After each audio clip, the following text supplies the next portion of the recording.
കേട്ടോളൂ അദ്ദേഹത്തിന്റെ ചോദ്യം. ഒരു ചെറിയ കാര്യം ഞാൻ പറയാം. വലിയ ഐസക് ന്യൂട്ടൻ ഗുരുത്വാകർഷണം കണ്ടുപിടിച്ചതുപോലെ വലിയ ചിന്തയൊന്നും വേണ്ട. ഒരു ചെറിയ ചിന്തക്ക് നിന്റെ വിളിക്ക് ഉത്തരം ചെയ്ത് ഞാൻ വന്നു എന്ന് പറയാൻ ധൈര്യം ഉണ്ടാവണമെങ്കിൽ അവന്റെ വിളി നമ്മൾ കേട്ടിരിക്കണ്ടേ? ഉദാഹരണത്തിന് ഇവിടെ നിന്ന് ഒരാൾ ഹജ്ജിന് പോയി, ഒരു നോൺ സുന്നി, അതാ പറയാൻ സൗകര്യം. അയാൾ ഹജ്ജിന് അവിടെ എത്തിയിട്ട് മക്കയിൽ ചെന്ന് തൽബിയത്ത് ചൊല്ലുന്നു, ലബ്ബൈക അല്ലാഹുമ്മ, അല്ലാഹുവേ നിന്റെ വിളിക്ക് ഉത്തരം ചെയ്ത് ഞാനിതാ വന്നിരിക്കുന്നു. തൊട്ടടുത്തുള്ള അയൽവാസി പതിയെ തോണ്ടിയിട്ട് ചോദിച്ചു, മിസ്റ്റർ നിന്നെ എപ്പോഴേ അള്ളാഹു തആല ക്ഷണിച്ചത്? എപ്പോഴേ അള്ളാഹു തആല നിന്നെ വിളിച്ചത്? അള്ളാഹു ക്ഷണിച്ചിട്ടുണ്ടെങ്കിലല്ല നിന്റെ വിളിക്ക് ഉത്തരം ചെയ്ത് ഞാനിതാ വന്നിരിക്കുന്നു പറയാൻ പറ്റും. ഇപ്പൊ എന്നെ ഇവിടെ ക്ഷണിച്ചത് കൊണ്ടാണ് ഞാൻ ഇങ്ങോട്ട് വന്നത്. എനിക്ക് പറയാം നിങ്ങൾ ക്ഷണിച്ചത് കൊണ്ട് ഞാൻ വന്നു. ക്ഷണിച്ചതിന് തെളിവ് എൻ്റെ അടുത്തുണ്ട്. അതേ സമയത്ത് എന്നെ ക്ഷണിച്ചതിന് തെളിവെവിടെ? കുഴപ്പമില്ല, അറയിൽ നിന്നൊരു ലെറ്റർ എടുത്ത് ഫ്രം ഗോഡ് അല്ലെങ്കിൽ അള്ളാഹ് ടു അബൂബക്കർ, ഈ വർഷത്തെ ഹജ്ജിന് സാദരം താങ്കൾ ക്ഷണിച്ചു കൊള്ളുന്നു. ഇങ്ങനെ ഒരു എഴുത്ത് നമുക്ക് കുന്നത്തേരിയിലേക്ക് ലഭിച്ചെങ്കിൽ ഓക്കെ. ഇതുവരെ അങ്ങനെ ലെറ്റർ അടിസ്ഥാനത്തിൽ ആരും കുന്നത്തേരിയൊന്നും പരിസരത്തൊന്നും ഹജ്ജിന് പോയിട്ടില്ല. ഹജ്ജ് ചെയർമാൻ മിസ്റ്റർ അമീർ സാഹിബിനടക്കം അങ്ങനെ കത്ത് കിട്ടിയിട്ടില്ല. പിന്നെ ഇപ്പൊ നമുക്ക് കിട്ടൂല എന്ന് ഉറപ്പല്ലേ? പിന്നെ ഏതടിസ്ഥാനത്തിലാണ് അല്ലാഹുവേ നിന്റെ വിളിക്ക് ഉത്തരം ചെയ്ത് ഞാൻ വന്നു എന്ന് പറയുന്നത്? അപ്പൊ പറയും അത് കഅബ മന്ദിരത്തിന്റെ പണി പൂർത്തിയായി കഴിഞ്ഞപ്പോ ബഹുമാനപ്പെട്ട ഖലീലുല്ലാഹി നബി ഇബ്രാഹിം അലൈഹിസ്സലാത്തു വസ്സലാമിനോട് അല്ലാഹു തആല പറഞ്ഞു, അദ്ദിൻ ബിന്നാസ് ബിൽ ഹജ്ജി യഅതൂക റിജാല, ഇബ്രാഹിം നിങ്ങൾ ആളുകളെ ക്ഷണിക്കുക, ഹജ്ജിന് അവർ വരട്ടെ.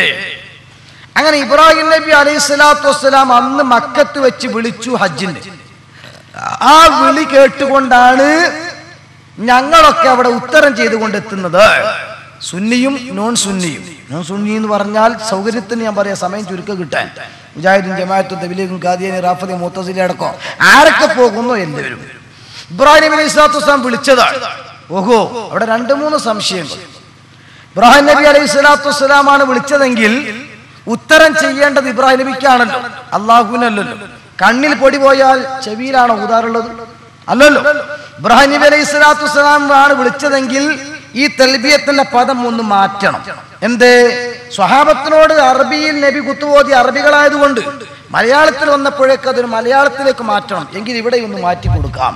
എങ്ങനെയാ വേണ്ടത്? ലബ്ബൈക് യാ ഇബ്രാഹിം ലബ്ബൈക്, ലബ്ബൈക് യാ ഖലീലുല്ലാഹി ലബ്ബൈക്, ഇങ്ങനെയല്ലേ പറയേണ്ടത്? നമ്പർ 1 ശിർക്കാവും. ഇബ്രാഹിം നബിക്ക് ഉത്തരം ചെയ്യേണ്ടതായിട്ട് വരും 1. അല്ല മുസ്ലിയാരെ, അല്ലെങ്കിൽ ബഹുമാനിച്ചാൽ ഉസ്താദെ, ഏതായിരുന്നാലും അത് ഭാഗികമായും ബാഹ്യമായും ആ വിളിച്ചിരിക്കുന്നത് ഇബ്രാഹിം നബി അലൈഹി സ്വലാത്തു വസ്സലാമിന്റെ നാവിലൂടെയാണെങ്കിലും അല്ലാഹുവിന്റെ നിർദ്ദേശപ്രകാരമാണ്. അപ്പോൾ ബേസിക്കലായി താത്വികമായി അത് ആന്തരികമായി ആ വിളിച്ചത് അല്ലാഹു തആല തന്നെയാണ്. അത് ഇബ്രാഹിം നബി വിളിച്ചാൽ അല്ലാഹുവിന്റെ വിളിക്ക് തുല്യമാണ്. അതുകൊണ്ടാണ് ഞങ്ങൾ അല്ലാഹുവിന് ഉത്തരം കൊടുക്കുന്നത്. എങ്കിൽ ഞാൻ പറയുന്നു, യാ ഗൗസു യാ മുഹിയുദ്ദീൻ അബ്ദുൽ ഖാദിർ ജീലാനി, നമ്മളൊക്കെ കുത്തുവീത് ചെല്ലുന്നവരാണ്, ഗൗസുല്ലാഹിനെ വിളിക്കുന്നവരാണ്.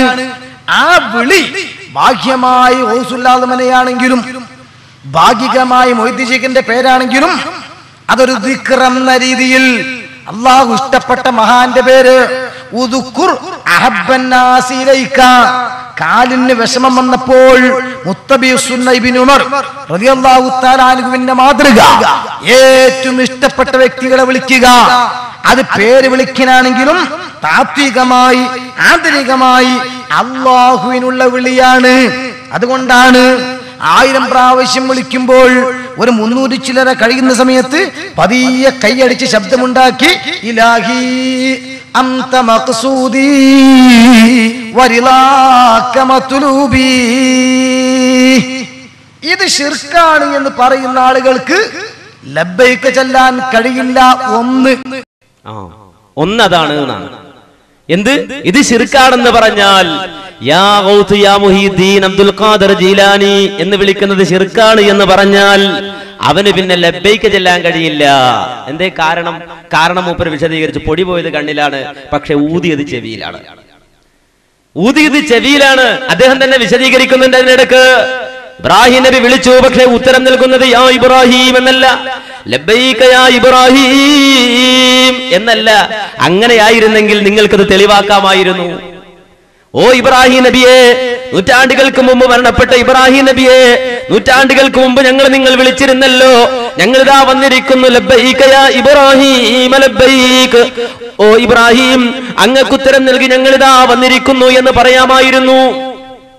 പക്ഷേ ലോകത്തിന് വരെ ഹജ്ജിന് പോയ ഒരു മനുഷ്യനും അത് പറയില്ല, ഒരു മുസ്ലിമും അത് പറയില്ല.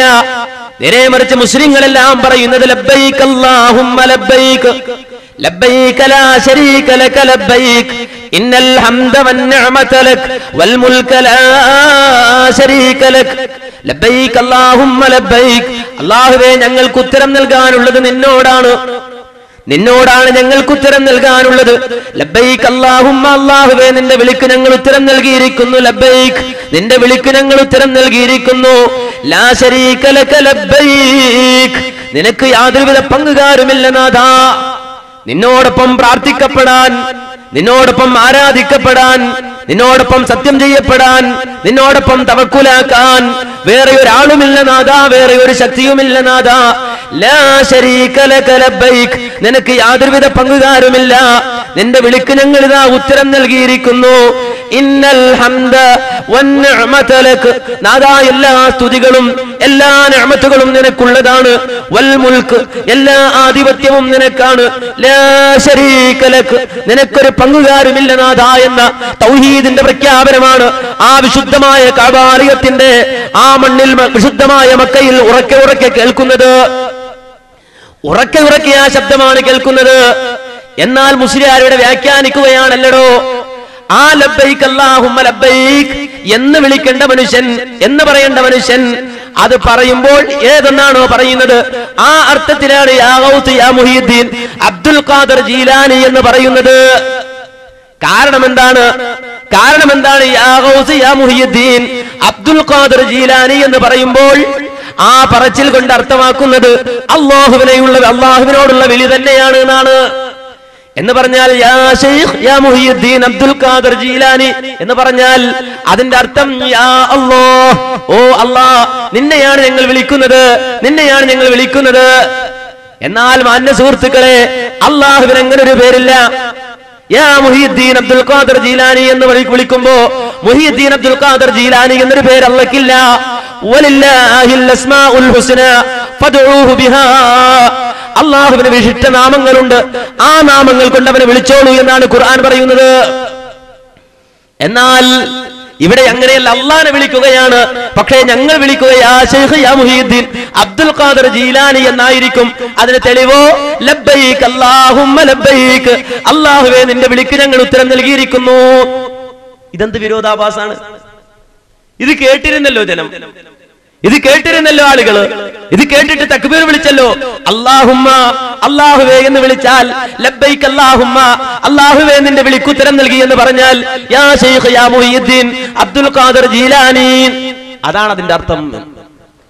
ലോകത്തിന് ഇന്ന് വരെ ആരാ അത് പറഞ്ഞത്? ഇങ്ങനൊരു വിശ്വാസം ലോകത്ത് ആരാ പഠിപ്പിച്ചത്? എങ്കിൽ മുഹമ്മദ് നബി സല്ലല്ലാഹു അലൈഹി വസല്ലം അത് പറയണ്ടേ? പ്രവാചകൻ സല്ലല്ലാഹു അലൈഹി വസല്ലം അങ്ങനെ പറഞ്ഞോ? പ്രവാചകന്റെ സഹാബത്ത് അത് പറയണ്ടേ? പ്രവാചകന്റെ സഹാബത്ത് അത് പറഞ്ഞോ? ലോകത്ത് കഴിഞ്ഞുപോയ ഏതെങ്കിലും ഒരു പ്രവാചകൻ, ഏതെങ്കിലും ഒരു സ്വാലിഹ്, ഏതെങ്കിലും ഒരു സുഹൃതം ചെയ്യപ്പെട്ട വിശുദ്ധ ഖുർആൻ കൊണ്ട് അംഗീകരിക്കപ്പെട്ട വ്യക്തി ആ വാചകം കൊണ്ട് അള്ളാഹുവിനെ വിളിച്ചിട്ടുണ്ടോ? റബ്ബിനെ വിളിച്ചിട്ടുണ്ടോ? യാ ശൈഖ് യാ മുഹീദ്ദീൻ അബ്ദുൽ ഖാദർ ജീലാനി എന്ന് പറഞ്ഞാൽ അള്ളാഹുവിനെയാണ് അതുകൊണ്ട് ഉദ്ദേശിക്കുന്നത് എന്ന്. എന്നിട്ട് അതിന് തെളിവെന്താണ്? മുസ്ലിയാർ തെളിവ് പറയുകയാണ്, അതെ യാ ശൈഖ് യാ മുഹീദ്ദീൻ അബ്ദുൽ ഖാദർ ജീലാനി എന്ന് 1000 വട്ടം വിളിച്ചാലും ഇടക്കിടക്ക് ഞങ്ങൾ പറയാറുണ്ട്. എന്താ പറയാറുള്ളത്?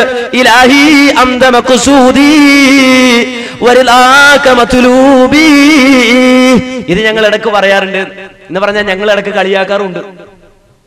അതിൽ അതിന്റെ അർത്ഥം വിളിക്കുന്നത് മുഴുവൻ യാ ഗൗസ് യാ മുഹീദ്ദീൻ അബ്ദുൽ ഖാദർ ജീലാനി എന്നാണ്.